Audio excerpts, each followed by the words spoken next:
TBN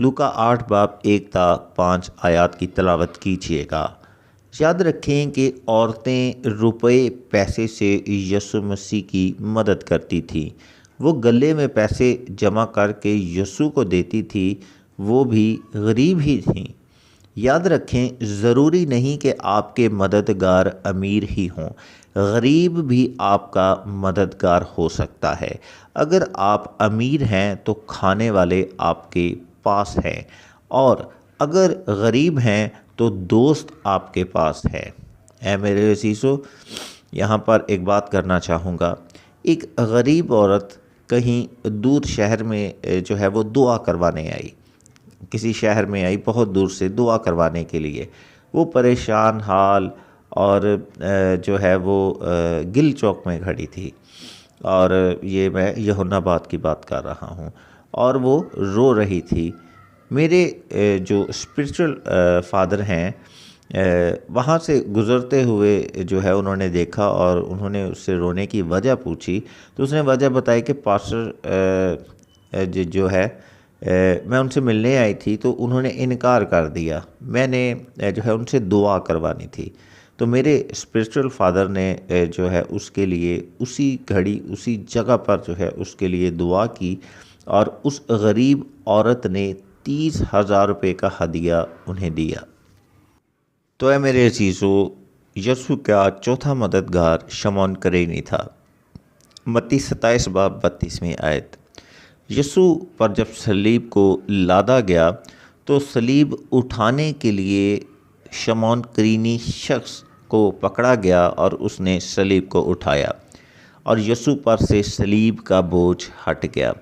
اے میرے عزیزو، خدا آج آپ کو بھی ایسے لوگ مہیا کرے جو آپ کے اس بوجھ کو آپ پر سے ہٹائیں اور خود برداشت کریں جو دنیا کے شریروں نے آپ پر ڈالا ہے۔ سب کہیں آمین۔ اس کے بعد یوسف ارمتیہ مددگار نظر آتا ہے۔ لوکا 23 باب 50 سے 56 آیات کی تلاوت کیجیے گا۔ اے میرے عزیزو، یہ یسوع کا اس وقت مددگار بنا جب یسوع مردہ تھا، اور قبر تک اس نے تمام انتظامات کو خود ہینڈل کیا، اپنے ہاتھوں میں لے لیا۔ یاد رکھیں، یہ بات بہت ہی کم لوگ جانتے ہیں کہ صلیب پر مرنے کے بعد لاش کو پھینک دیا جاتا تھا، اور جہاں پر ہڈیاں اور اس کی یعنی باڈی ڈیکمپوز ہوتی تھی، یعنی ایک بے حرمتی ہوتی تھی، انتہائی برے حالات ہوتے تھے باڈی کے۔ تو یاد رکھیں کہ آج خدا آپ کو یوسف ارمتیہ مددگار کی صورت میں فراہم کرے۔ آپ کا یوسف ارمتیہ آپ کے پاس ہے جو مردہ حالات میں آپ کی مدد کرے اور آپ کو آپ کی ہڈیوں کو گھلنے سے بچائے۔ اے میرے عزیزو، یسوع کا چھٹا مددگار ایک انجان آدمی تھا، ایک شخص تھا۔ مرکز 14:14۔ یسوع مسیح جب پیدا ہوئے تو سرائے میں جگہ نہ تھی۔ پھر یسوع نے بھی کہا، ابن آدم کے سر دھرنے کی بھی جگہ نہیں۔ اب عید فصح کا جب موقع آیا تب بھی جگہ کا مسئلہ تھا۔ تو اے میرے عزیزو، وہاں ایک شخص یسوع کا مددگار بنا اور نشان دکھایا کہ اس کے ہاتھ میں پانی کا گھڑا ہوگا، اور پھر اس کے بعد ہمیں ایک بڑے عالم بالا خانہ کا ذکر ملتا ہے۔ خدا آج بھی اگر آپ کے پاس کسی چیز کی کمی اور تنگی ہے، خدا آپ کو آپ کے مددگار تک پہنچنے کے لیے اور مددگار کو آپ تک پہنچنے کے لیے نشان مہیا کرے۔ خداوند آج کے کلام کے وسیلہ سے آپ کو برکت دے۔ آمین۔ God bless you all in Jesus' name. Amen.